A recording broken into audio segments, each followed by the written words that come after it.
김도연 소장이 비웃으며 큰 소리로 말했습니다.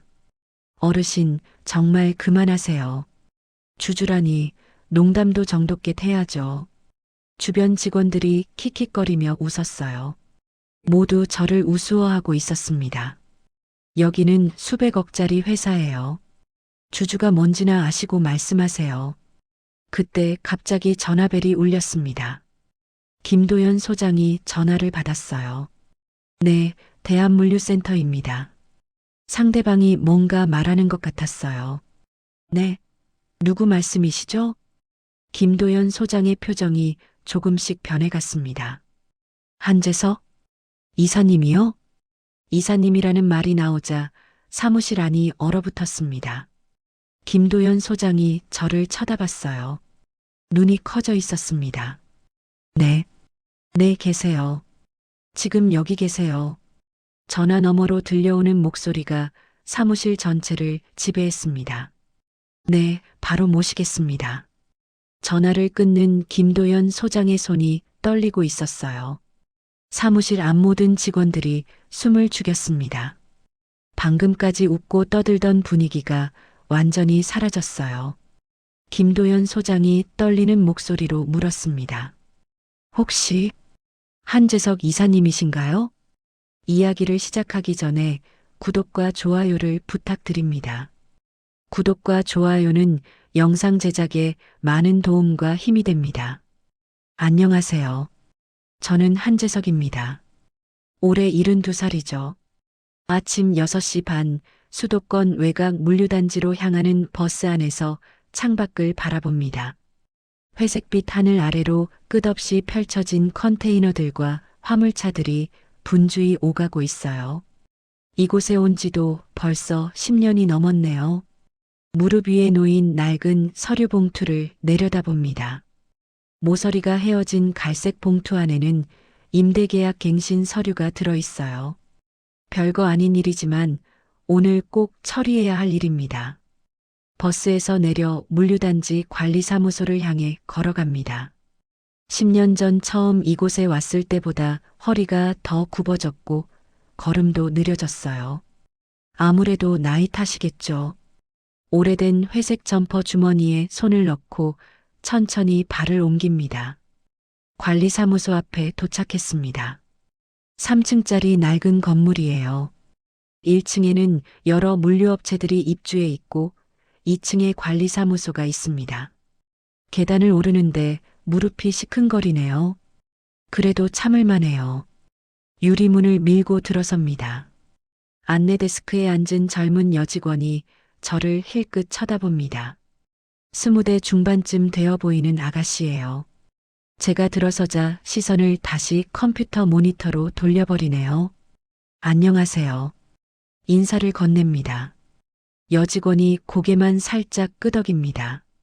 친절하지도 불친절하지도 않은 반응이에요. 뭐 이해해요. 저 같은 늙은 관리인이야 매일 보는 사람이니까요. 계약 갱신 서류 확인하러 왔는데요. 서류 봉투를 들어 올려 보여줍니다. 아, 네. 김 과장님한테 가시면 됩니다. 저쪽 끝 사무실이요. 손가락으로 복도 끝을 가리킵니다. 시큰둥한 표정이에요. 저한테는 관심이 없어 보입니다. 고맙습니다. 복도를 따라 걸어갑니다. 양쪽으로 사무실들이 나란히 있어요. 유리문 너머로 책상에 앉아 일하는 사람들이 보입니다. 모두 바쁘게 전화를 받거나 서류를 뒤지고 있어요. 끝에 있는 사무실 문을 두드립니다. 들어오세요. 안에서 굵직한 남자 목소리가 들려옵니다. 문을 열고 들어가니 40대 초반쯤 되어 보이는 남자가 책상에 앉아 있어요. 얼굴이 둥글고 머리가 조금 벗겨졌습니다. 김 과장이겠죠. 안녕하세요. 한재석입니다. 임대계약. 아, 네네. 앉으세요. 김 과장이 손짓합니다. 의자에 앉으니 푹신하네요. 사무실 안은 따뜻합니다. 에어컨이 잘 돌아가나 봐요. 김 과장이 서류철을 뒤집니다. 찾고 있는 것 같아요. 저는 가만히 기다립니다. 서두를 일이 아니거든요. 어라, 잠깐만요. 김 과장이 서류철을 다시 뒤집습니다. 뭔가 잘못된 것 같아요. 죄송한데 어느 창고 말씀하시는 거죠? D-7 구역 소형 창고입니다. 아, 김 과장의 표정이 애매해집니다. 뭔가 곤란한 일이 있나 봐요. 그게 D-7 구역 관리가 본사로 이관됐어요. 여기서는 처리 못 해드려요. 본사라고 하네요. 처음 듣는 이야기입니다. 언제부터요? 이번 달부터요. 통보 못 받으셨어요? 못 받았습니다. 아무도 알려주지 않았거든요. 그럼 어디로 가야 하나요? 강남에 있는 본사로 가셔야 해요. 아니면 전화로라도. 김 과장이 명함을 건넵니다. 본사 연락처가 적혀 있어요. 전화해봐도 될까요? 네, 물론이죠. 김 과장이 자리를 비켜줍니다. 전화기 앞에 앉아 번호를 돌립니다. 벌써부터 마음이 무거워지네요. 안녕하세요. 코스모 물류입니다. 밝은 여자 목소리가 들려옵니다. 안녕하세요. D-7 구역 소형 창고 임대 계약 갱신건으로 전화드렸는데요. 네, 잠깐만요. 담당 부서로 연결해 드릴게요. 잠시 기다리라는 안내 음악이 나옵니다. 3분쯤 지났을까요? 고객 지원팀입니다. 이번에는 조금 차가운 느낌의 목소리예요. D-7 구역 소형 창고 임대 계약 갱신 문의드립니다. 성함과 계약자 정보 말씀해 주세요. 한재석입니다. 계약 번호는 서류를 뒤져 번호를 말합니다. 확인해 드릴게요. 잠시만 기다려 주세요. 또 기다립니다. 이번에는 5분이나 걸렸어요. 죄송합니다. 해당 구역은 재개발 예정 지역으로 분류되어서 신규 계약이나 갱신이 불가능합니다. 재개발이라고 하네요. 이것도 처음 듣는 이야기입니다. 언제부터인가요? 올해 초부터 방침이 정해졌는데요. 통보는 우편으로 발송됐을 텐데요. 우편을 못 받았습니다.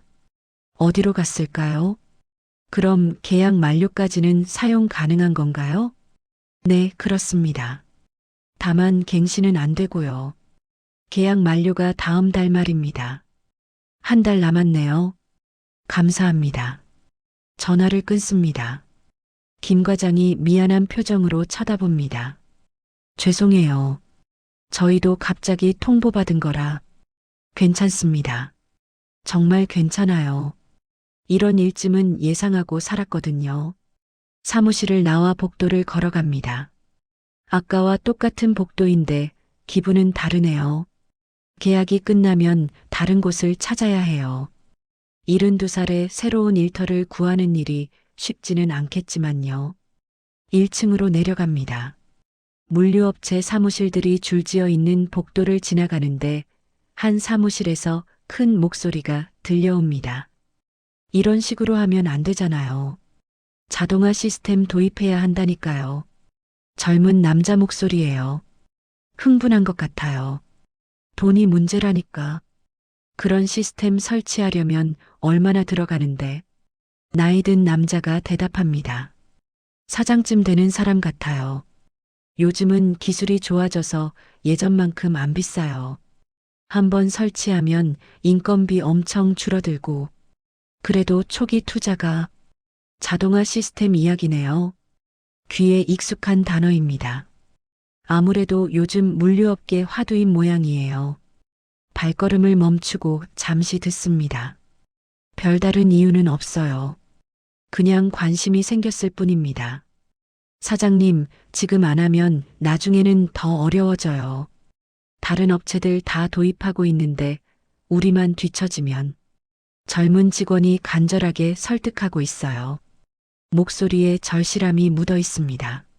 알겠어, 알겠어. 한번 알아보자. 사장이 마지못해 대답합니다. 진심인지는 의문이에요. 정말요? 그럼 제가 업체 연락처라도 알아볼까요? 그래. 그렇게 해. 대화가 끝난 것 같아요. 발걸음을 다시 옮깁니다. 건물 밖으로 나오니 바람이 차갑네요. 아침보다 구름이 더 두터워졌어요. 비가 올 것 같습니다. 버스 정류장으로 걸어갑니다. 10분 정도 기다려야 해요. 벤치에 앉아 하늘을 올려다봅니다. 회색 구름이 무겁게 깔려 있어요. 임대창고 계약이 끝나면 야간 관리인 일도 끝나는 거겠죠. 10년 동안 했던 일이에요. 나쁘지 않았습니다. 조용하고 단순했거든요. 다음에는 뭘 해야 할까요? 72살에 할 수 있는 일이 많지는 않아요. 경비, 청소, 관리. 이런 일들이겠죠. 그런데 아까 들은 자동화 시스템 이야기가 자꾸 머릿속에 맴돕니다. 젊은 직원의 간절한 목소리가 생각나네요. 뭔가 안타까웠어요. 버스가 왔습니다. 올라타서 창가 자리에 앉습니다. 물류단지가 점점 멀어져요. 한 달 후에는 이곳에 올 일이 없을지도 모르겠네요. 집으로 돌아가는 길, 문득 이상한 생각이 듭니다. 만약 그 젊은 직원이 제대로 된 자동화 시스템을 만날 수 있다면 어떨까요? 비용도 합리적이고 효율도 좋은 시스템을요. 그런 시스템을 만들 수 있는 사람이 있을까요? 있다면 누굴까요? 버스 창문에 비친 제 얼굴을 바라봅니다. 주름진 얼굴, 성긴 머리, 낡은 점퍼를 입은 평범한 늙은이에요. 아무도 주목하지 않을 사람이죠. 그런데 가끔, 아주 가끔 이런 생각이 들어요. 만약 사람들이 제 진짜 모습을 안다면 어떨까 하고요. 하지만 그런 일은 없을 거예요. 아무도 궁금해하지 않거든요. 집에 도착해서 신문을 펼쳐봅니다. 경제면에 물류 자동화 관련 기사가 실려 있어요. 업계 동향, 기술 발전, 투자 소식들이 빼곡히 적혀 있습니다. 기사를 읽으면서 미소가 나와요. 기자가 모르는 것들이 많네요. 하지만 상관없어요. 어차피 아무도 제 의견을 묻지 않을 테니까요. 저녁을 먹고 텔레비전을 켭니다. 뉴스에서도 4차 산업혁명, 물류혁신 같은 이야기가 나와요. 세상이 빨리 변하고 있습니다. 그런데 아직도 아까 그 젊은 직원 생각이 나네요. 간절한 목소리로 사장을 설득하던 모습이요. 저런 열정을 가진 사람들이 있어서 세상이 발전하는 건지도 모르겠어요. 잠자리에 누워서도 생각합니다. 내일은 뭘 해야 할까요? 새로운 일자리를 알아봐야 할까요? 아니면 그냥 쉬면서 지낼까요? 하지만 한 가지는 확실해요. 아무도 저를 주목하지 않을 거라는 것이요. 그게 나쁘다는 건 아니에요. 오히려 편할 때가 더 많거든요. 다만 가끔은 궁금해집니다. 만약 누군가 제게 도움을 요청한다면 어떨까 하고요. 진심으로 간절하게 부탁한다면요. 그런 날이 올까요? 아직은 모르겠네요. 이틀 후 새로운 임대업체를 찾아 나섰습니다. 인터넷에서 검색해 본 결과 강서구에 있는 대한물류센터가 괜찮아 보였어요. 규모도 적당하고 임대료도 합리적이었습니다. 오전 10시쯤 업체 사무실에 도착했습니다. 깔끔한 4층 건물이에요. 1층 로비에는 대리석 바닥이 번쩍거리고 정면에 회사 로고가 크게 박혀 있습니다. 제가 다니던 곳보다 훨씬 현대적이네요. 엘리베이터를 타고 3층으로 올라갑니다. 복도 양쪽으로 유리문 사무실들이 늘어서 있어요. 안내판을 따라 계약 담당 부서를 찾아갑니다. 계약 관리팀이라는 팻말이 붙은 사무실 문을 엽니다. 넓은 사무실 안에 책상이 여러 개 놓여 있고 직원들이 바쁘게 일하고 있어요. 가장 가까운 책상에 앉은 여직원에게 다가갑니다. 안녕하세요. 임대계약 문의 드리려고 왔는데요. 여직원이 고개를 들어 저를 바라봅니다. 30대 초반쯤 되어 보이는 깔끔한 인상의 아가씨예요. 하지만 표정이 선뜻 내키지 않는 것 같아요. 임대문이요? 목소리가 차갑습니다. 저를 위아래로 훑어보는 시선이 느껴져요. 낡은 점퍼를 입은 늙은이가 마음에 안 드나 봅니다. 네. 소형 창고 임대를 알아보고 있어서요. 저기, 혹시 임차인이세요? 임차인이냐고 묻네요. 이상한 질문입니다. 아직 계약 전이라 임차인은 아니고요. 계약하려고 왔는데, 아, 그럼 안 됩니다. 여직원이 단호하게 말을 끊어버립니다. 이름표를 보니 오서윤이라고 되어 있어요. 저희는 임차인만 직접 상담해 드려요. 대리인은 안 됩니다. 대리인이라고 하네요. 제가 누구의 대리인처럼 보이나 봅니다. 아니에요. 제가 직접 계약하려는 거예요. 네, 그러시면 오서윤 씨가 저를 다시 한번 위아래로 훑어봅니다. 의심스러운 표정이에요. 제 외모가 믿음직하지 않나 봅니다. 신분증 있으세요? 네, 있습니다. 지갑에서 신분증을 꺼내 건넵니다. 오서윤 씨가 찬찬히 들여다봅니다. 한재성님, 72세시네요. 나이를 확인하고는 더욱 의아한 표정을 짓습니다. 어떤 용도로 사용하실 건가요? 개인 물품 보관용입니다. 개인 물품이요? 어떤 물품인데요? 왜 이렇게 자세히 묻는지 모르겠어요. 다른 고객들한테도 이렇게 하나 싶습니다. 책이나 서류 같은 것들이요. 책이요? 믿지 않는다는 듯한 목소리예요. 네. 오래된 자료들이 많아서요. 그런 거면 개인 창고 업체를 이용하시는 게 좋을 것 같은데요. 저희는 주로 기업 고객들 위주로, 기업 고객 위주라고 하네요. 개인은 받지 않는다는 뜻인가요? 개인도 가능하다고 홈페이지에 나와 있던데요. 그건 일정 규모 이상이어야 하거든요. 일정 규모라고 하네요. 처음 듣는 조건입니다. 얼마나 되어야 하나요? 최소 50평 이상은. 50평이요. 생각보다 크네요. 그럼 작은 공간은 안 되나요? 죄송해요. 회사 방침이라서요. 회사 방침이라고 합니다. 그런데 뭔가 이상해요. 홈페이지에서는 다양한 크기의 창고를 임대한다고 했거든요. 대기실에서 잠시 기다려주세요. 팀장님께 확인해 보겠습니다. 오서윤 씨가 복도 쪽을 가리킵니다. 대기실이 있나 봅니다. 복도 끝에 있는 작은 방으로 들어갑니다. 의자 몇 개와 탁자 하나가 전부인 소박한 공간이에요. 창문 너머로 주차장이 보입니다. 앉아서 기다립니다. 10분쯤 지났을까요? 복도에서 목소리가 들려옵니다. 김 대리님, 3구역 계약서 준비됐나요? 젊은 남자 목소리예요. 네, 금방 가져다 드릴게요. 대답하는 목소리도 젊습니다. 얼마 후 정장을 입은 중년 남성이 복도를 지나갑니다. 뒤따라 직원이 서류를 들고 따라가네요. 계약하러 온 고객인 것 같아요. 그런데 이상합니다. 저는 여기서 기다리라고 했는데 저 사람은 바로 안내를 받네요. 왜 차이가 날까요? 다시 10분이 지났습니다. 아직 아무도 오지 않아요. 복도로 나가서 확인해 볼까 싶지만 일단 더 기다려 봅니다. 이번에는 젊은 여성이 지나갑니다. 깔끔한 정장에 구두를 신었어요. 직원이 정중하게 인사하며 안내하는 모습이 보입니다. 이쪽으로 오세요. 바로 상담해 드리겠습니다. 감사합니다.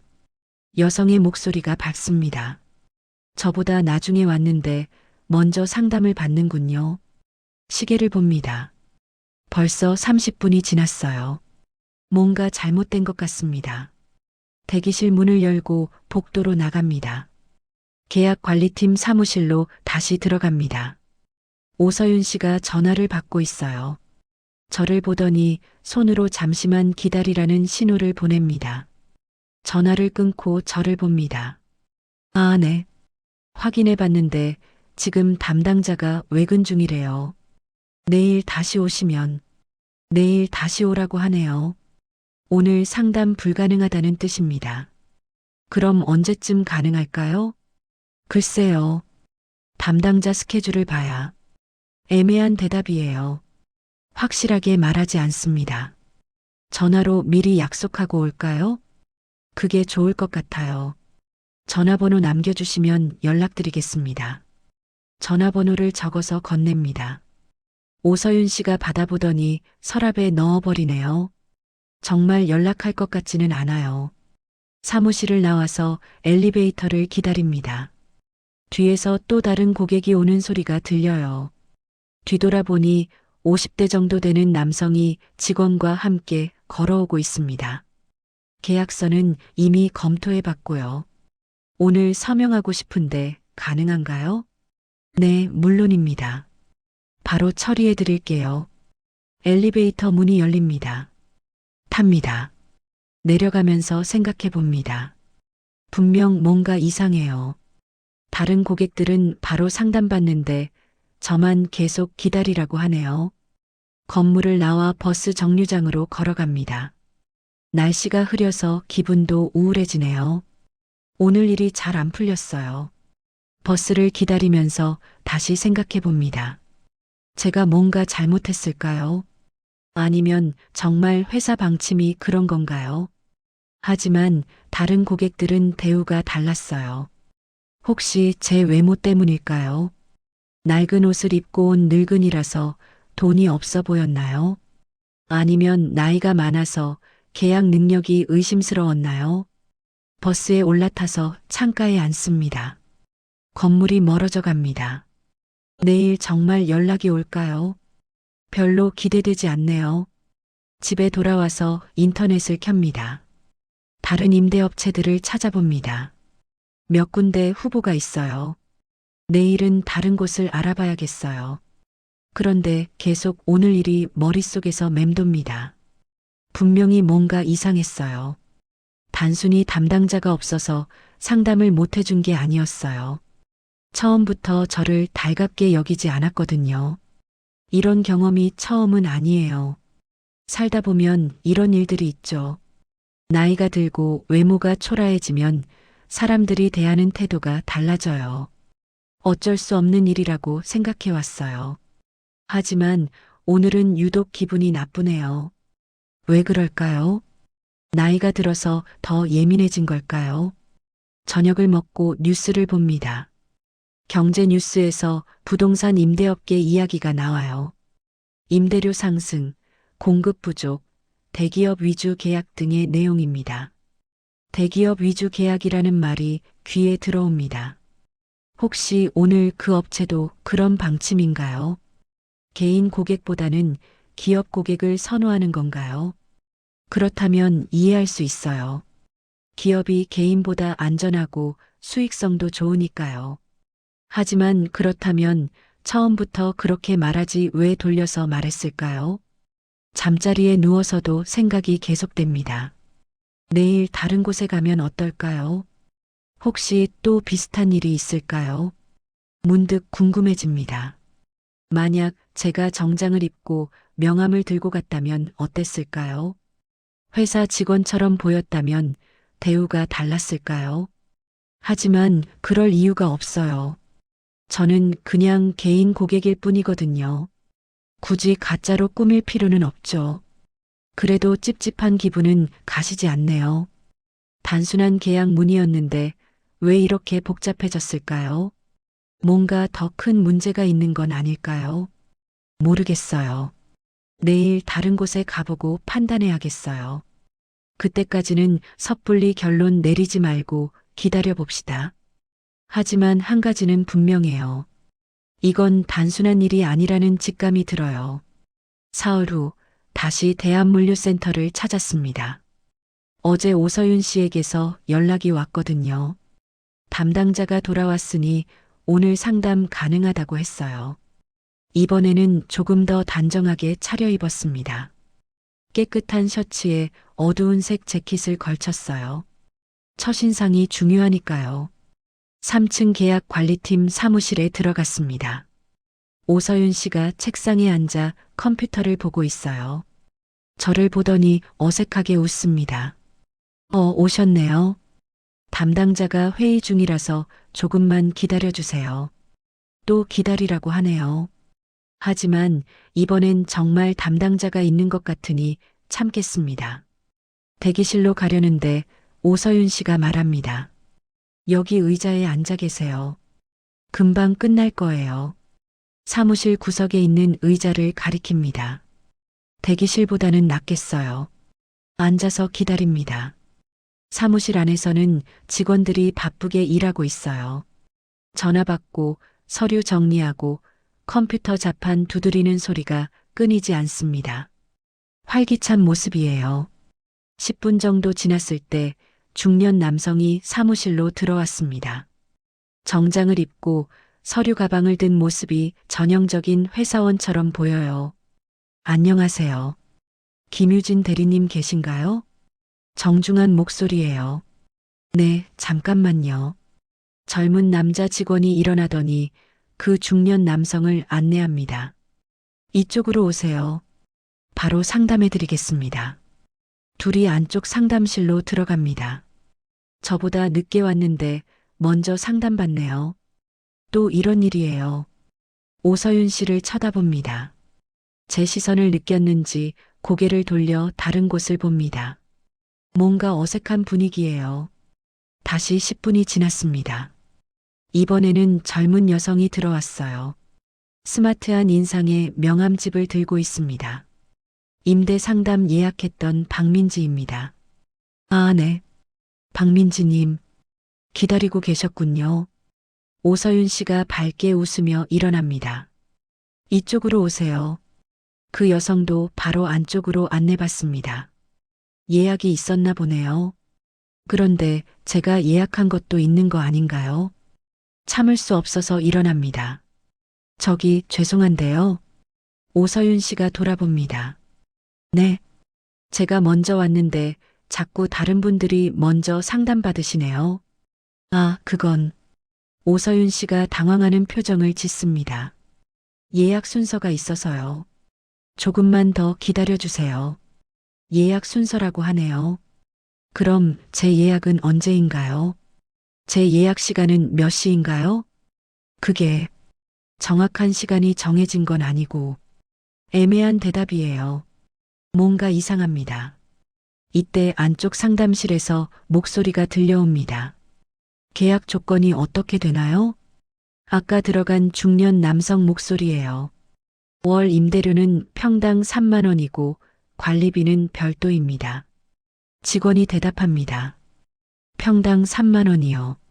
어제 전화로 문의했을 때는 4만 원이라고 했는데요. 조건이 다르네요. 오서윤 씨에게 물어봅니다. 저기 임대료가 얼마라고 했죠? 네. 어제 전화로 문의했을 때 평당 4만 원이라고 했는데 지금 들으니 3만 원이라고 하네요. 오서윤 씨의 표정이 굳어집니다. 그건 계약 조건에 따라 다르거든요. 계약 조건에 따라 다르다고 하네요. 어떤 조건일까요? 어떤 조건인가요? 글쎄요. 규모나 기간 같은 것들이요. 구체적으로 말하지 않습니다. 뭔가 숨기는 것 같아요. 그럼 제가 문의한 조건으로는 4만 원인가요? 네, 맞습니다. 똑같은 창고인데 왜 가격이 다른지 모르겠어요. 뭔가 이상합니다. 이 계약 조건이 바뀐 것 같아 확인만. 말을 끝내기도 전에 오서윤 씨가 딱딱한 표정을 짓습니다.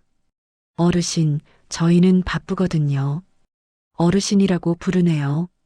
갑자기 말투가 달라졌어요. 조건이 달라서 궁금한 것 뿐이에요. 규정대로 하는 거예요. 더 이상 설명드릴 게 없습니다. 규정이라고 하네요. 그런데 그 규정이 뭔지 알려주지 않아요. 이때 옆 책상에 앉은 젊은 남자 직원이 오서윤 씨에게 속삭입니다. 뭔 일이야? 임대 문의하신다는데 자꾸. 두 사람이 작은 목소리로 이야기합니다. 저를 보면서 하는 얘기 같아요. 다른 책상의 여직원도 고개를 돌려 이쪽을 봅니다. 시선들이 하나둘 모이기 시작해요. 오서윤 씨가 동료들을 보며 작게 웃습니다. 요즘 이런 분들 많아요. 뭘 안다고. 목소리가 작지만 들렸습니다. 이런 분들이라니 뭘 안다고 하니 무슨 뜻인지 알겠어요. 가슴이 답답해집니다. 단순한 계약 문의였는데 이렇게 될 줄 몰랐어요. 제가 뭔가 잘못 말했나요? 아니에요. 그런 게 아니라 오서윤 씨가 당황하며 둘러댑니다. 그럼 뭐가 문제인가요? 문제라기보다는 명확하게 대답하지 않아요. 계속 애매하게 넘어가려고 합니다. 주변 직원들이 더 노골적으로 쳐다봅니다. 수군거리는 소리도 들려요. 저분 왜 저러지? 계속 따지시네. 나이 드시면 고집이 세져서 속삭임들이 귀에 들어옵니다. 제 얘기를 하고 있어요. 얼굴이 화끈거립니다. 오서윤 씨가 일어서더니 제 앞으로 옵니다.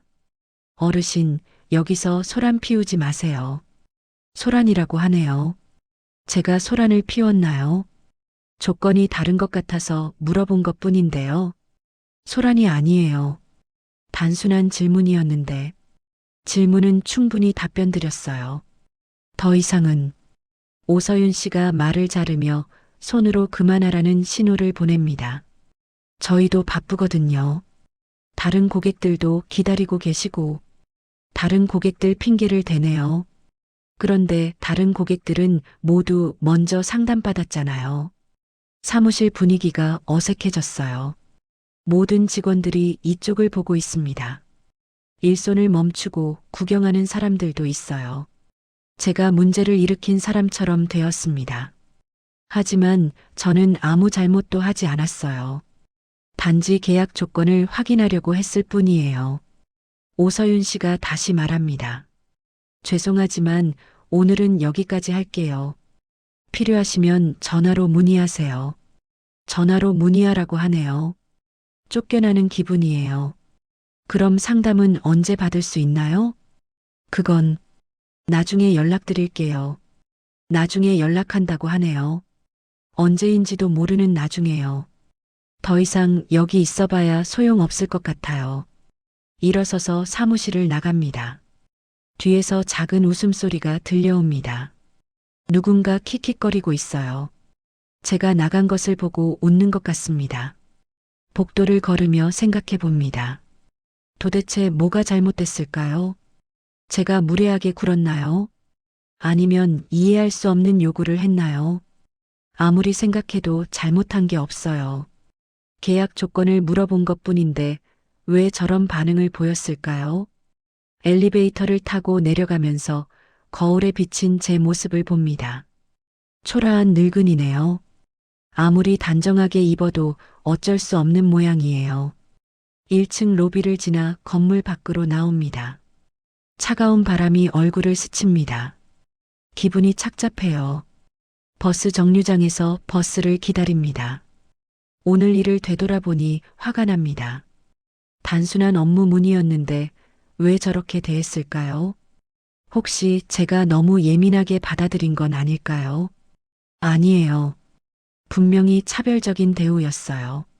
나이가 많고 외모가 초라하다고 함부로 대한 거예요. 버스에 올라타서 창밖을 봅니다.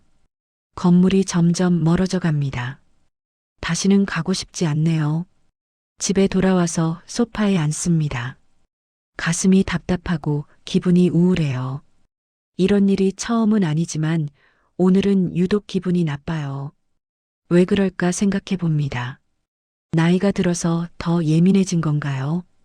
아니면 예전보다 이런 일이 많아진 건가요? 어쩌면 둘 다일지도 몰라요.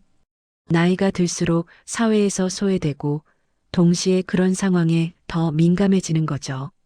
저녁을 못 먹겠어요. 식욕이 없습니다. 차라도 한 잔 끓여서 마시겠어요. 부엌에서 물을 끓이면서 문득 생각합니다. 만약 제가 다른 모습이었다면 어땠을까요? 젊고 잘생기고 돈 많아 보였다면요. 아마 전혀 다른 대우를 받았을 거예요. 정중하게 상담받고 친절한 설명도 듣고 좋은 조건도 제안받았을 거예요. 하지만 저는 72살 늙은이에요. 허름한 옷을 입고 작은 창고 하나 얻으려는 사람이죠. 그런 고객에게 굳이 친절할 필요가 없다고 생각하는 거예요. 차를 마시며 결심합니다. 다른 곳을 알아봐야겠어요. 이런 업체와는 거래하고 싶지 않습니다. 하지만 다른 곳도 비슷할 것 같아요. 요즘 세상이 다 그런 것 같거든요. 겉모습으로 사람을 판단하고 돈 될 것 같은 고객만 챙기는 거죠. 잠자리에 누워서도 오늘 일이 자꾸 생각납니다. 오서윤 씨의 차가운 시선, 동료들의 수군거림, 소란 피우지 말라는 말까지 자존심이 상했어요. 정말 많이 상했습니다. 이런 감정을 느낀 지 오래됐네요. 앞으로는 어떻게 해야 할까요? 계속 이런 일을 당하면서 살아야 하나요? 아니면 포기하고 그냥 지내야 하나요? 모르겠어요. 지금은 아무것도 하기 싫습니다. 그냥 혼자 있고 싶어요. 어둠 속에서 혼자 누워 있으니 더 외롭네요. 일주일 후 마지막으로 한 번 더 가보기로 했습니다. 혹시 오해가 있었을지도 모르니까요. 아니면 다른 담당자와 이야기해 볼 수도 있고요. 이번에는 아예 정장을 입었습니다. 오래된 정장이지만 다림질을 깨끗하게 해서 그럭저럭 봐줄 만해요. 구두도 닦고 머리도 단정하게 빗었습니다. 대한물류센터 3층에 올라갑니다. 계약관리팀 사무실 문을 열고 들어서니 오서윤 씨가 저를 봅니다. 표정이 어색해지네요. 또 오셨네요. 반가워하지 않는 목소리예요. 네. 마지막으로 한 번만 상담받고 싶어서요. 저번에 말씀드렸잖아요. 조건이 맞지 않는다고. 또 거부하려고 하네요. 하지만 이번에는 포기할 수 없어요. 다른 담당자분과 이야기해 볼 수 있을까요? 다른 담당자요? 오서윤 씨가 난감한 표정을 짓습니다. 네. 혹시 팀장님이나 팀장님은 지금 안 계세요. 없다고 하네요. 정말 없을까요? 이때 사무실 안쪽에서 남자 목소리가 들려옵니다. 서윤아, 뭔 일이야? 중후한 목소리예요. 나이가 있어 보입니다. 아, 네. 임대 문의하신 분이 계세요. 오서윤 씨가 대답합니다. 그래, 내가 보자. 안쪽에서 40대 중반쯤 되어 보이는 남자가 나옵니다. 키가 크고 건장한 체격이에요. 정장을 말끔하게 차려입고 있습니다. 제게 다가와서 저를 위아래로 훑어봅니다. 시선이 예리해요. 임대문이라고 했죠? 네, 그렇습니다. 정중하게 대답합니다. 어떤 용도로 쓰실 건가요? 개인 물품 보관용입니다. 개인 물품이요? 남자가 코웃음을 칩니다. 뭔가 우스워한다는 표정이에요. 저는 김도연입니다. 여기 관리소장이에요. 관리소장이라고 소개하네요. 높은 사람인 것 같아요. 안녕하세요. 한재석입니다. 인사를 건넵니다. 김도연 씨는 악수를 청하지 않아요. 그냥 서 있을 뿐입니다. 어르신, 이 단지 하루 매출이 얼마인지 아세요? 갑자기 이상한 질문을 하네요. 하루 매출이요? 모르겠습니다. 수십억이에요. 수십억? 수십억이라고 강조해서 말합니다. 그런 곳에서 개인 물품 몇 상자 보관하겠다고 오시면 어떻게 해요? 비웃는 듯한 목소리예요. 제가 우스운 일을 하러 온 것처럼 말하고 있어요. 사무실 안 직원들이 하나둘 이쪽을 쳐다봅니다. 구경거리가 된 기분이에요. 저희는 기업 전용이거든요. 최소 계약 규모가 있어요. 기업 전용이라고 하네요. 그럼 처음부터 그렇게 말하지 왜 계속 돌려서 말했을까요? 그럼 개인은 아예 안 받는 건가요? 원칙적으로는 그렇죠. 원칙적으로는 그렇다고 하네요. 예외가 있다는 뜻인가요? 예외적인 경우는 있나요? 글쎄요. 그런 경우는 거의 없어요. 거의 없다고 하네요. 아예 없다고는 안 하네요. 김도연 씨가 제 옷차림을 다시 한번 훑어봅니다. 이 건물 가치나 아세요? 건물 가치요? 또 이상한 질문이네요. 모르겠습니다. 수백억이에요. 이런 곳에서 개인이 창고 빌리겠다고 하면 말끝을 흐립니다. 하지만 의미는 분명해요. 제가 이런 곳에 어울리지 않는다는 뜻이에요. 주변 직원들 중에서 누군가 킥킥거리는 소리가 들려옵니다. 제가 우스운 모양이에요. 복도에서도 사람들이 지나가다가 이쪽을 보고 있어요. 무슨 일인가 궁금한 것 같습니다. 김도연 씨가 큰 소리로 말합니다. 어르신, 여기는 대기업들이 수억짜리 계약하는 곳이에요. 개인 고객 받을 시간이 없거든요. 목소리가 커서 사무실 전체에 들려요. 모든 사람들이 쳐다봅니다. 이해해 주세요. 이해해 달라고 하네요. 하지만 전혀 이해할 만한 태도가 아니에요. 공개적으로 모욕하고 있는 거예요.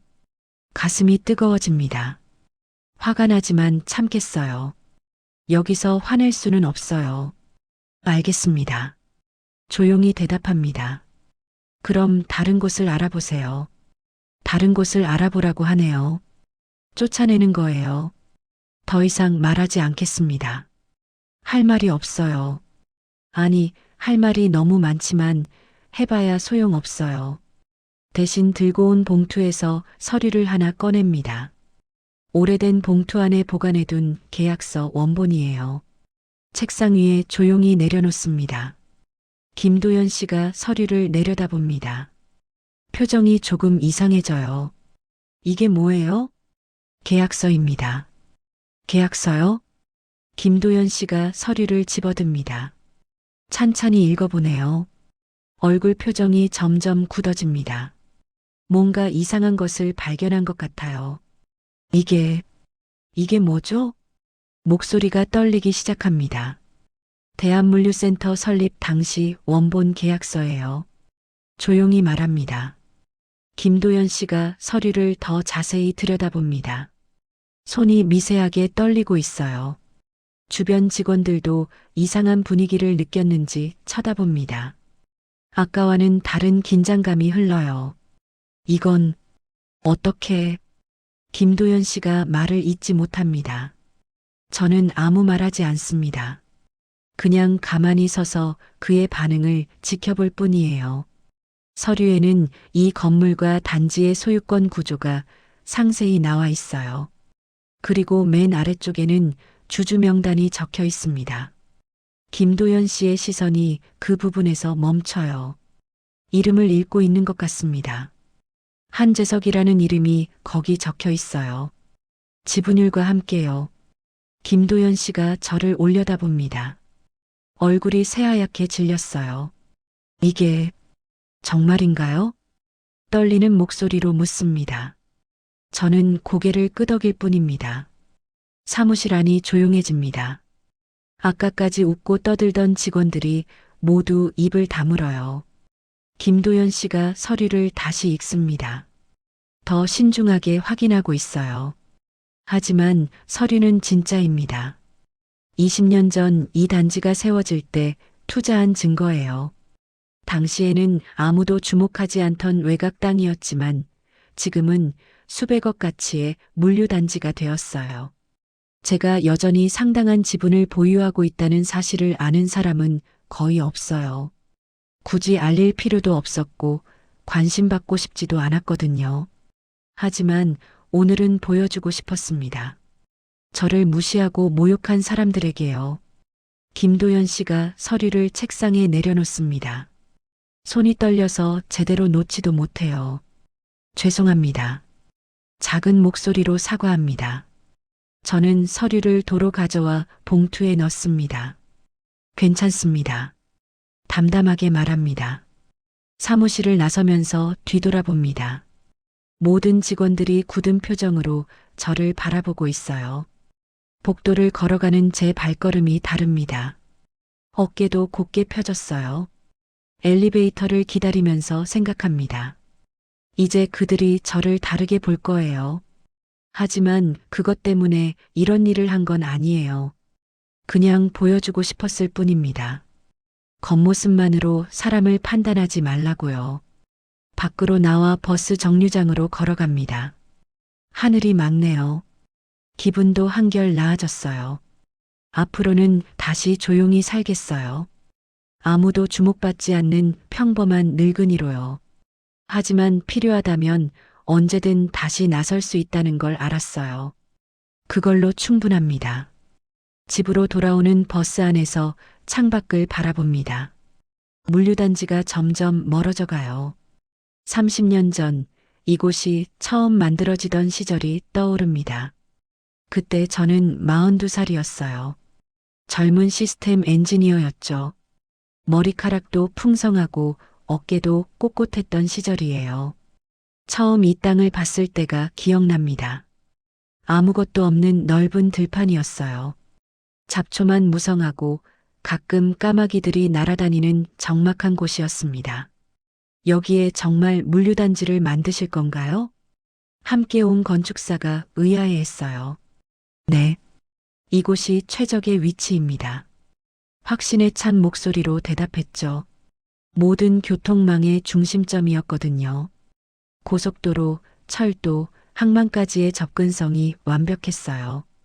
설계도를 그리던 밤들이 생각납니다. 사무실에 혼자 남아 컴퓨터 앞에 앉아 있었어요. 자동화 동선을 계산하고 적재 알고리즘을 짜고 효율성을 극대화하는 구조를 만들어냈죠. 가장 어려웠던 건 화물 분류 시스템이었어요. 수십 종류의 상품들을 어떻게 효율적으로 분류할 것인가 몇 달을 고민했어요. 그러다 문득 떠올린 아이디어가 있었습니다. 벌집 구조였어요. 육각형 모듈을 기본으로 한 분류 시스템이죠. 이건 혁신적이네요. 동료 엔지니어가 감탄했었어요. 효율이 기존 방식보다 30%는 높아질 겁니다. 자랑스러웠어요. 제가 만든 시스템이 완벽했거든요. 지금 그 물류단지에서 돌아가는 모든 시설들이 제 설계도에서 나온 거예요. 컨테이너가 움직이는 동선, 화물차들이 주차하는 위치, 심지어 직원 휴게실까지도요. 수익 구조도 마찬가지입니다. 임대료 산정 방식, 관리비 체계, 부대시설 운영 방안까지 모두 제가 계획했어요. 지금 김도영 같은 사람이 받는 월급도 제 설계에서 나오는 거죠. 버스가 신호등에 멈춥니다. 잠시 생각에 잠겨요. 그때는 정말 열정적이었습니다. 새로운 기술을 만들어내는 게 즐거웠어요. 밤새워 일해도 피곤하지 않았죠. 꿈이 있었거든요. 물류 혁신을 통해 세상을 바꿔보겠다는 꿈이요. 효율성을 높이고 비용을 줄이고 더 나은 시스템을 만들어내겠다는 의지였어요. 그 꿈이 실현됐습니다. 제가 설계한 시스템은 성공했어요. 물류업계의 표준이 되었고 많은 곳에서 벤치마킹했죠. 하지만 시간이 지나면서 조용히 뒤로 물러났어요. 스포트라이트를 받는 것보다 그냥 조용히 지켜보고 싶었거든요. 회사 지분도 일부만 남기고 다 정리했어요. 돈보다는 평온이 더 중요했어요. 명예나 인정도 필요 없었고요. 그래서 지금까지 이렇게 살아왔습니다. 아무도 모르게, 아무도 주목하지 않게요. 버스가 다시 출발합니다. 집이 가까워져 와요. 오늘 김도연이 보여준 태도가 생각납니다. 건물 가치를 운운하며 저를 무시했죠. 그 건물 가치를 만든 게 저라는 걸 꿈에도 몰랐을 거예요. 웃음이 나와요. 아이러니한 상황이었어요. 하지만 화나지 않습니다. 오히려 만족스러워요. 제 작품이 잘 돌아가고 있다는 증거니까요. 집에 도착해서 창문을 엽니다. 저 멀리 물류단지의 불빛이 보여요. 밤에도 쉬지 않고 돌아가는 제 시스템이죠. 잘하고 있구나. 혼잣말을 합니다. 책상 서랍에서 오래된 설계도를 꺼냅니다. 30년 전 그린 원본이에요. 노랗게 바랜 종이에 제 손글씨가 빼곡해요. 한 장 한 장 넘겨보면서 기억을 되살립니다. 이 선 하나하나가 모두 제 아이디어였어요. 지금도 그대로 사용되고 있는 설계들이죠. 자부심이 느껴집니다. 하지만 드러내지는 않을 거예요. 지금까지 그랬던 것처럼 조용히 지켜볼 뿐이에요. 가끔 이렇게 옛 기억을 되새기는 것만으로도 충분합니다. 설계도를 다시 서랍에 넣습니다. 그리고 창문 너머 불빛을 한 번 더 바라봅니다. 내일도 평범한 하루가 될 거예요. 아무도 주목하지 않는 일상이죠. 그게 좋습니다. 사흘 후 예상치 못한 일이 생겼습니다. 아침에 우편물을 확인하다가 대한물류센터에서 온 공문을 발견했어요. 계약 조건 변경 통보서였습니다. 내용을 읽어보니 놀랍네요. 임대료 인상은 물론이고 새로운 조건들이 추가되어 있어요. 기존 임차인들에게 일방적으로 통보하는 형식이었습니다. 이상해요. 이런 중요한 변경 사항을 임차인 동의 없이 할 수 있나요? 계약서를 다시 꺼내서 확인해 봅니다. 조항을 하나하나 읽어보니 문제가 있어요. 분명히 주요 조건 변경 시에는 주주 과반수 동의가 필요하다고 되어 있거든요. 더 자세히 살펴보니 다른 문제도 보입니다. 운영 방침 변경, 시설 개선비 부담 등 여러 사안들이 제대로 된 절차를 거치지 않고 결정된 것 같아요. 이건 그냥 넘어갈 수 없는 문제네요. 직접 가서 확인해 봐야겠습니다. 대한물류센터에 도착했습니다. 이번에는 목적이 달라요. 임대 문의가 아니라 계약 조건 변경에 대한 이의 제기예요. 3층 계약 관리팀으로 올라갑니다. 오서윤 씨가 저를 보더니 당황한 표정을 짓네요. 지난번 일 때문에 어색한 모양이에요. 안녕하세요. 정중하게 인사합니다. 아, 네. 안녕하세요. 오서윤 씨가 어색하게 대답해요. 계약 조건 변경 통보서를 받았는데 몇 가지 확인하고 싶은 게 있어서요. 계약 조건 변경이요? 오서윤 씨가 의아해합니다. 네. 우편으로 받았어요. 통보서를 꺼내서 보여줍니다. 오서윤 씨가 들여다보더니 고개를 끄덕여요. 아, 네. 이번 달부터 적용되는 신규 조건들이에요. 이런 변경 사항들이 적법한 절차를 거쳤는지 확인하고 싶어서요. 적법한 절차냐고 묻자 오서윤 씨의 표정이 미묘해집니다. 그건 본사에서 결정한 사항이라서요. 본사에서 결정했다고 하네요. 하지만 절차에 대한 대답은 하지 않아요. 이때 김도연 소장이 안쪽에서 나옵니다. 저를 보더니 표정이 복잡해져요. 지난번 일이 있었으니까요. 무슨 일로 오셨어요? 조심스럽게 묻습니다. 예전과는 다른 태도예요. 계약 조건 변경 건으로 왔습니다. 계약 조건 변경이요? 김도연 소장이 통보서를 받아서 읽어봅니다. 이건 전체 임차인에게 발송된 거예요. 회사 정책 변경 사항이고요. 회사 정책이라고 하네요. 이런 중요한 변경 사항을 임차인 동의 없이 할 수 있나요? 임차인 동의요? 김도연 소장이 코웃음을 칩니다. 계약서에 명시되어 있잖아요. 회사가 필요시 조건을 변경할 수 있다고요. 정말 그런 조항이 있나요? 제가 기억하기로는 그렇지 않은데요. 계약서를 다시 확인해 볼 수 있을까요? 계약서요? 왜요? 김도연 소장이 의아해합니다. 조항을 정확히 확인하고 싶어서요. 그럴 필요 없어요. 저희가 법무팀과 검토해서 진행한 사항이거든요. 법무팀과 검토했다고 하네요.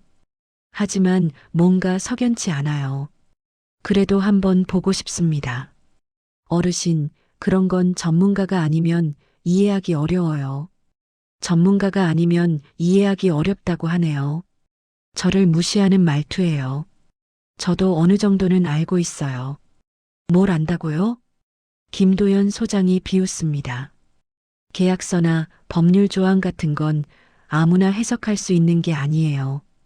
아무나 해석할 수 있는 게 아니라고 하네요. 이때 제가 조용히 말합니다. 이 계약 변경, 제 동의 없이는 무효입니다.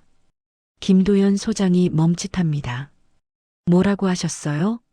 주요 계약 조건 변경 시에는 주주 과반수 동의가 필요해요. 특히 대주주 동의 없이는 불가능합니다. 대주주 동이라고 하자 김도연 소장의 표정이 이상해져요. 어르신, 농담도 정도껏 하세요. 농담이라고 하네요. 주주가 뭔지나 아세요? 여기서 농담하실 상황이 아니에요. 주주가 뭔지 아느냐고 묻네요. 주변 직원들이 또 하나둘 이쪽을 쳐다보기 시작해요.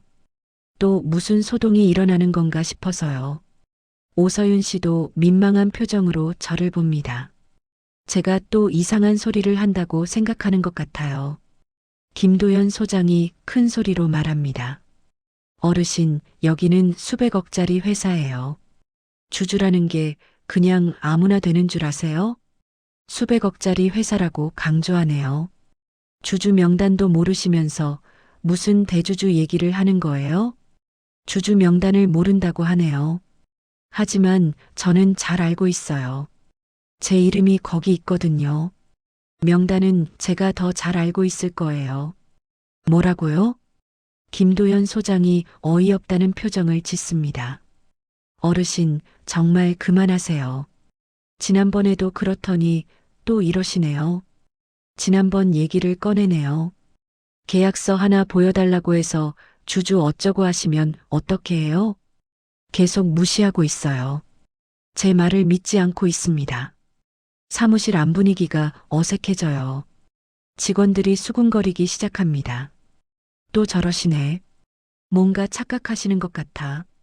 나이 드시면 가끔 그러시지. 속삭임들이 들려와요. 모두 저를 이상한 사람 취급하고 있어요. 김도연 소장이 팔짱을 끼고 저를 내려다봅니다. 어르신, 진정하세요. 여기서 이러시면 안 돼요. 진정하라고 하네요. 주주 명단 확인해 보시면 알 수 있을 거예요. 주주 명단이요? 김도연 소장이 비웃습니다. 그런 건 기밀사항이에요. 아무한테나 보여주는 게 아니고요. 기밀사항이라고 하네요. 제가 주주라면 볼 수 있겠죠? 주주라고요? 김도연 소장이 크게 웃습니다. 어르신, 정말 그만하세요. 보기 안 좋아요. 보기 안 좋다고 하네요. 주변 직원들도 웃음을 참지 못하고 있어요. 제가 우스운 소리를 하고 있다고 생각하는 모양이에요. 이때 갑자기 전화벨이 울립니다. 사무실 전화예요. 김도연 소장이 전화를 받습니다. 네, 대한물류센터입니다. 상대방이 뭔가 말하는 것 같아요. 네. 김도연입니다. 김도연 소장의 표정이 조금씩 변해가요. 네, 누구 말씀이시죠? 뭔가 확인하는 것 같습니다. 한재석? 이사님이요? 이사님이라는 말이 나오자 사무실 안이 조용해집니다. 김도연 소장이 저를 쳐다봅니다. 눈이 커져 있어요. 네, 계세요. 지금 여기 계세요. 전화 상대방이 또 뭔가 말합니다. 네, 알겠습니다. 네, 바로 모시겠습니다. 전화를 끊고 김도연 소장이 저를 바라봅니다. 얼굴이 하얗게 질렸어요. 사무실 앞 모든 직원들이 조용해졌습니다. 아까까지 웃고 떠들던 분위기가 완전히 바뀌었어요. 김도연 소장이 떨리는 목소리로 말합니다. 혹시 한재석 이사님이신가요? 이사님이라고 부르네요. 아까까지 어르신이라고 했는데 말이에요. 저는 고개를 끄덕입니다. 네, 맞습니다. 김도연 소장이 뒤로 한 걸음 물러섭니다. 죄송합니다. 몰라 뵈었습니다. 사과하고 있어요. 갑자기 말투가 완전히 바뀌었습니다. 오서윤 씨도 얼굴이 새하얗게 질렸어요. 지난번에 저를 무시했던 일을 기억하고 있는 것 같습니다. 다른 직원들도 마찬가지예요. 모두 굳은 표정으로 저를 바라보고 있어요. 김도연 소장이 다시 말합니다. 본사에서 연락받았습니다. 이사님이 오신다고 본사에서 연락받았다고 하네요. 회의 준비가 되어 있다고 하는데 혹시 회의라고 하네요.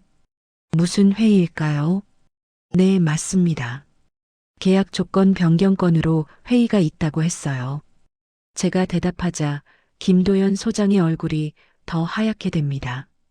그게 이사님 의견 없이 진행된 사안이었는데 제 의견 없이 진행되었다고 인정하네요. 죄송합니다. 저희가 절차를 제대로 확인하지 못했습니다. 절차를 제대로 확인하지 못했다고 사과하고 있어요.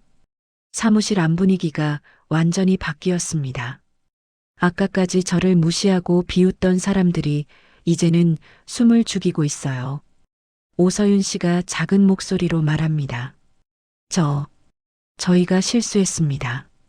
정말 죄송합니다. 실수했다고 인정하네요. 김도연 소장이 허둥지둥 의자를 가져옵니다. 이쪽에 앉으세요. 편하게 앉으세요. 아까와는 완전히 다른 태도예요. 회의실로 안내해 드릴까요? 아니면 여기서 말씀하시겠어요? 회의실을 제안하네요. 여기서 괜찮습니다. 네. 그럼 다른 분들은 잠시. 김도연 소장이 다른 직원들에게 나가라고 손짓합니다. 직원들이 하나둘 사무실을 나가기 시작해요. 모두 조심스럽게 걸어가면서 저를 힐끗힐끗 쳐다보고 있어요. 오서윤 씨도 나가려다가 멈춰서 저에게 다시 한번 고개를 숙입니다. 정말 죄송했습니다. 진심으로 사과하는 것 같아요. 이제 김도연 소장과 단둘이 남았습니다. 김도연 소장이 책상에 앉으면서 말합니다. 이사님, 정말 죄송합니다. 저희가 확인을 제대로 못했습니다. 계속 사과하고 있어요. 계약 조건 변경권은 어떻게 할까요? 취소할까요? 취소할까요라고 묻네요. 아까까지는 회사 정책이라고 했는데 말이에요. 저는 잠시 생각해 봅니다. 이제 어떻게 해야 할까요? 김도연 소장이 조심스럽게 말을 이어갑니다. 앞으로는 이런 일이 없도록 하겠습니다. 모든 중요 사안은 이사님께 미리 보고드리고 미리 보고하겠다고 하네요. 사무실 밖에서 직원들이 수군거리는 소리가 들려와요. 모두 충격을 받은 것 같습니다. 이제 완전히 판세가 뒤바뀌었어요. 저를 무시하고 비웃던 사람들이 이제는 저를 모시려고 하고 있습니다. 하지만 저는 이런 상황이 편하지 않아요. 원하던 일이 아니거든요. 그냥 조용히 살고 싶었는데 이제는 다시 주목받게 될 것 같네요. 복잡한 기분입니다. 김도연 소장이 계속 사과하고 있습니다. 하지만 저는 사과보다 더 중요한 이야기를 하고 싶어요. 김 소장님, 잠시 직원분들을 다시 불러주세요. 직원들을요? 김도연 소장이 의아해합니다. 네. 모두 함께 이야기해야 할 것 같아서요. 네, 알겠습니다.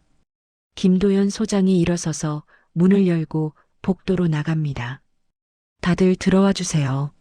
목소리가 들려와요. 얼마 후 직원들이 하나둘 들어옵니다. 모두 긴장한 표정이에요. 오서윤 씨도 들어와서 구석에 서 있습니다. 눈을 마주치지 않으려고 하네요. 다른 직원들도 마찬가지예요. 모두 어색하고 불안해하는 기색입니다. 저는 천천히 일어섭니다. 안녕하세요. 저는 한재석입니다. 직원들이 어색하게 인사를 받습니다. 혹시 제가 누군지 이제 아시겠죠? 아무도 대답하지 않아요. 분위기가 무겁습니다. 저는 이 회사의 대주주 중 한 명입니다. 설립 당시부터 참여했고 현재도 상당한 지분을 보유하고 있어요. 지분 얘기를 하자 직원들의 표정이 더 굳어집니다. 하지만 오늘 제가 여기 온 이유는 주주 권한을 행사하려는 것이 아닙니다. 주주 권한이 아니라고 하자 조금 의아해하는 것 같아요. 계약 문의차 왔는데 여러분들의 태도에서 문제를 발견했거든요. 태도 문제라고 하자 오서윤 씨의 얼굴이 하얗게 됩니다. 김 소장님, 제가 처음 왔을 때 어떻게 대하셨죠? 김도연 소장이 말을 못하고 있어요. 건물 가치를 운운하며 저를 무시하셨죠. 개인 고객은 받지 않는다고 하시면서요. 김도연 소장이 고개를 숙입니다. 오서윤 씨는 어떠셨나요? 오서윤 씨를 쳐다봅니다. 얼굴이 빨갛게 달아오르네요. 저를 대리인으로 취급하셨죠. 그리고 동료들과 함께 비웃으셨고요. 오서윤 씨가 입술을 깨뭅니다. 요즘 이런 분들 많다고 뭘 안다고 한다고 말씀하셨죠. 그 말을 다시 들으니 다른 직원들도 당황합니다. 저는 계약보다 태도를 봅니다.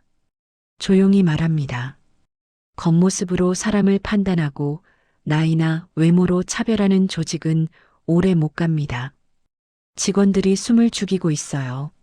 사람을 먼저 보지 않는 조직은 결국 실패하게 되어 있어요. 제 목소리가 사무실에 울려 퍼집니다. 제가 만약 정장을 입고 명함을 들고 왔다면 어떻게 대하셨을까요? 아무도 대답하지 못합니다. 분명히 다르게 대했을 거예요. 정중하게 안내하고 친절하게 상담해 주셨겠죠. 사실이니까 부인할 수 없는 거예요. 하지만 저는 그냥 평범한 늙은이로 보였고, 그래서 함부로 대해도 된다고 생각하신 거죠. 오서윤 씨가 작은 소리로 말합니다. 죄송합니다. 사과하고 있어요. 하지만 이미 늦었습니다. 사과는 받겠습니다. 하지만 이런 일이 다시 있어서는 안 되겠어요. 김도연 소장이 조심스럽게 말합니다. 앞으로는 이런 일이 없도록 교육을 시키겠습니다. 교육을 시키겠다고 하네요. 교육만으로는 부족할 것 같아요. 저는 휴대폰을 꺼내서 전화를 겁니다. 본사 인사팀 번호예요. 안녕하세요. 한재석입니다. 상대방이 깜짝 놀라는 목소리로 대답합니다. 네, 이사님. 무슨 일이시죠? 대한물류센터 관리소장 김도연 씨와 계약 담당 오서윤 씨를 즉시 대기 발령 처리해 주세요. 대기 발령이라는 말이 나오자 사무실 안이 조용해집니다. 네, 대기 발령이요? 네. 고객 응대 부적절과 업무 태만이 사유입니다. 알겠습니다. 즉시 처리하겠습니다. 전화를 끊습니다. 김도현 소장과 오서윤 씨가 절망적인 표정을 짓고 있어요. 이사님, 다시 한 번만 기회를. 김도현 소장이 애원합니다. 기회는 이미 드렸어요. 하지만 어떻게 사용하셨죠? 김도현 소장이 말문이 막힙니다. 저를 무시하고 비웃는데 사용하셨잖아요. 오서윤 씨도 눈물이 고여 있어요. 이사님, 정말 죄송합니다. 제가 잘못했어요. 잘못했다고 인정하고 있어요. 인정하는 것만으로는 부족해요. 다른 고객들도 똑같이 대했을 텐데 그분들한테는 어떻게 사과하실 건가요? 다른 고객들 얘기를 하니 더 할 말이 없어 보입니다. 그리고 계약 조건 변경 건도 문제예요. 계약 조건 얘기로 넘어갑니다. 주주동의 없이 일방적으로 진행하신 건 명백한 절차 위반이에요. 김도연 소장이 고개를 끄덕입니다. 즉시 원래대로 복구해 주세요. 그리고 영향받은 모든 임차인들에게 사과문을 보내고요. 네, 알겠습니다. 김도연 소장이 약한 목소리로 대답합니다. 다른 직원들은 어떻게 반응할까요? 쳐다봅니다. 모두 긴장한 표정이에요. 자신들도 같은 처분을 받을까봐 걱정하는 것 같습니다. 다른 분들은 괜찮습니다. 안심시켜줍니다. 하지만 앞으로는 모든 고객을 동등하게 대해주세요. 외모나 나이로 판단하지 말고요. 직원들이 고개를 끄덕입니다. 그리고 중요한 결정사항은 반드시 적절한 절차를 거쳐서 진행해 주세요. 네, 알겠습니다. 여러 목소리가 겹쳐서 대답합니다. 이때 휴대폰이 울립니다. 본사에서 온 전화예요. 네, 한재석입니다. 이사님, 인사발령 처리 완료됐습니다. 후임자는 내일 파견하겠습니다. 감사합니다. 전화를 끊고 김도연 소장을 봅니다. 내일부터 새로운 소장님이 오세요. 인수인계 잘해주세요. 네, 알겠습니다. 김도연 소장이 풀이 죽은 목소리로 대답합니다. 오서윤 씨는 말없이 자리에 앉아 있어요. 충격이 큰 것 같습니다. 저는 다시 직원들을 쳐다봅니다. 이번 일을 교훈으로 삼아주세요. 네, 그렇게 하겠습니다. 진심으로 반성하는 것 같아요. 고객은 회사의 자산이에요. 어떤 고객이든 소중히 대해야 합니다. 네, 명심하겠습니다.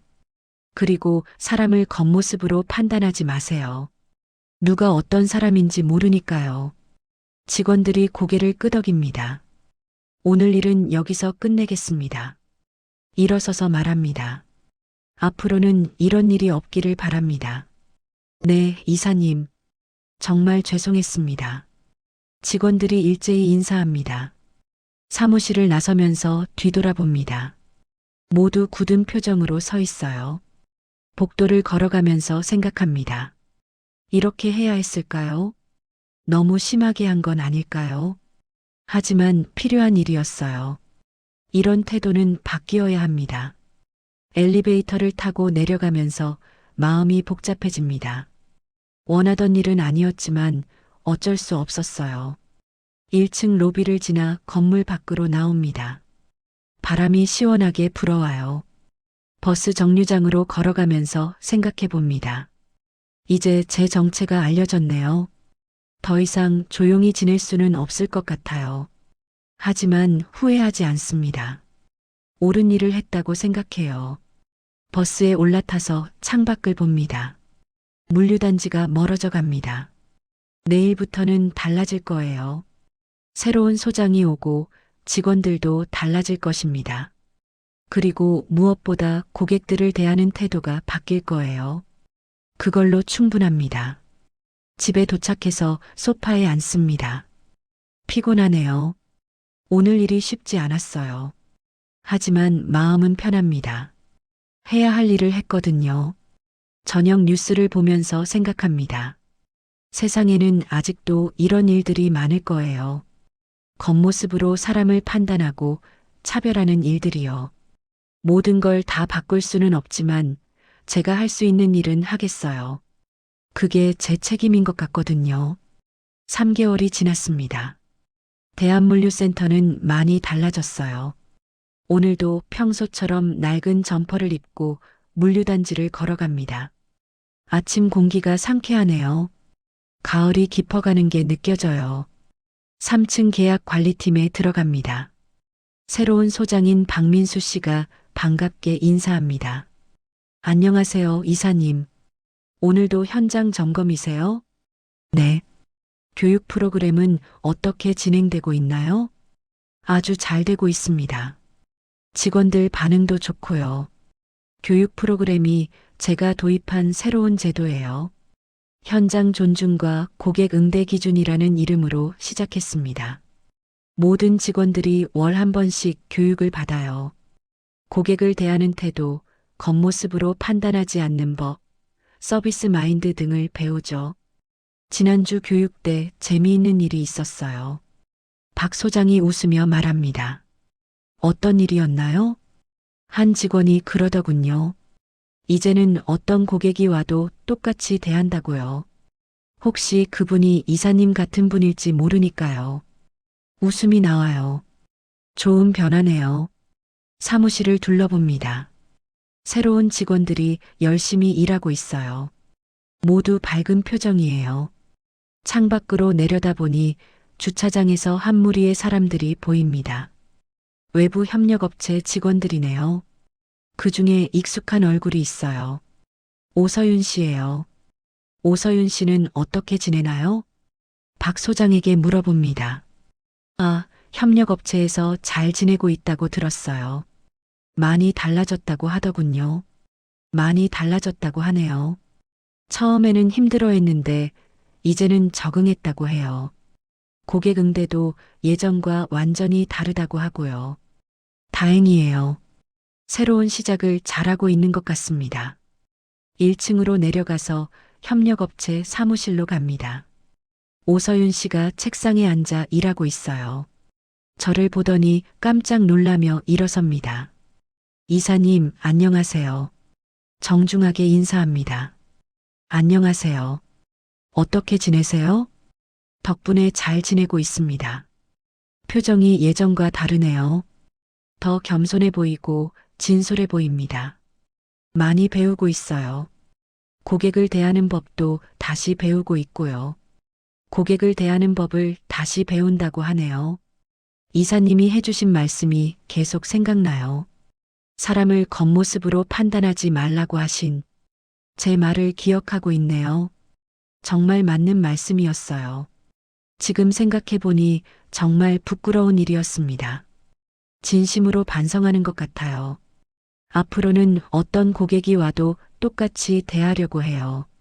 나이 든 분이든 젊은 분이든 어떤 옷을 입고 계시든요. 좋은 마음가짐이네요. 잘하고 계시네요. 감사합니다. 기회를 주셔서 감사해요. 기회를 줘서 감사하다고 하네요. 협력업체 사무실을 나와서 물류단지를 천천히 걸어봅니다. 여기저기 변화가 보여요. 직원들이 화물차 기사들에게 더 친절하게 대하고 있어요. 작은 업체 직원들도 정중하게 응대받고 있고요. 현장 휴게실에 들어가 봅니다. 벽에 새로운 포스터가 붙어 있네요. 모든 고객은 소중합니다. 겉모습이 아닌 마음을 봅시다. 존중이 최고의 서비스입니다. 제가 만든 슬로건들이에요. 휴게실에 있던 젊은 직원이 저를 보더니 인사합니다. 안녕하세요. 안녕하세요. 새로 오신 분이세요? 네. 이번 주에 입사했어요. 교육은 잘 받으셨나요? 네. 정말 유익했어요. 특히 고객 응대 부분이 인상 깊었습니다. 좋은 반응이네요. 휴게실을 나와서 단지 중앙 광장에 앉습니다. 벤치에 앉아서 주변을 바라봅니다. 3개월 전과 확실히 다릅니다. 분위기가 더 화목해졌어요. 직원들도 더 활기차 보이고 고객들도 만족해하는 것 같아요. 가끔 이런 생각이 들어요. 만약 그때 제가 그냥 참고 넘어갔다면 어땠을까요? 아마 아무것도 바뀌지 않았을 거예요. 오서윤 씨 같은 직원들은 계속 고객을 차별했을 테고 김도연 같은 관리자들은 계속 권위를 내세웠을 거예요. 하지만 이제는 달라졌습니다. 사소한 한 사람의 용기가 전체를 바꾼 거죠. 벤치에서 일어서서 다시 걸어갑니다. 오후 햇살이 따뜻하게 비쳐와요. 물류단지 입구에 도착했습니다. 새로운 안내판이 설치되어 있네요. 대한물류센터는 모든 고객을 환영합니다. 나이, 외모, 규모에 관계없이 평등하게 모시겠습니다. 뿌듯한 마음이 들어요. 버스 정류장으로 걸어가면서 생각해 봅니다. 세상에는 아직도 많은 차별이 있을 거예요. 나이로, 외모로, 직업으로 사람을 판단하는 일들이요. 하지만 한 사람의 작은 행동이 변화를 만들 수 있다는 걸 알았어요. 포기하지 않고 옳은 일을 한다면 세상은 조금씩 나아질 수 있어요. 버스에 올라타서 창가에 앉습니다. 물류단지가 점점 멀어져 갑니다. 제 작품이 더 좋아지고 있어요. 단순히 효율적인 시설이 아니라 사람을 존중하는 공간으로 변해가고 있습니다. 집에 도착해서 저녁을 먹습니다. 오늘 본 변화들을 떠올리니 마음이 따뜻해져요. 텔레비전을 켜니 뉴스에서 직장 내 차별 문제를 다루고 있어요. 아직도 많은 곳에서 이런 일들이 일어나고 있다고 하네요. 하지만 희망이 있어요. 변화는 가능하거든요. 잠자리에 들기 전 창문을 엽니다. 저 멀리 물류단지의 불빛이 반짝이고 있어요. 내일도 누군가는 그곳에서 정정당당하게 대접받을 거예요. 나이가 많든 적든 어떤 옷을 입었든 어떤 일을 하든 상관없이요. 그걸로 충분합니다. 사람을 무시한 조직은 반드시 대가를 치르게 되어 있어요. 하지만 사람을 존중하는 조직은 더 큰 성공을 거두죠. 그게 세상의 이치인 것 같습니다. 창문을 닫고 잠자리에 눕습니다. 내일은 또 어떤 하루가 될까요? 아마 평범한 하루일 거예요. 아무도 주목하지 않는 조용한 하루 말이에요. 그런 하루가 좋습니다. 그럼 오늘 이야기는 여기까지입니다. 영상을 시청해주신 모든 분들 고맙습니다. 저는 AI 나레이션 사연 읽는 펭귄이었습니다. 구독과 좋아요 부탁드립니다. 감사합니다.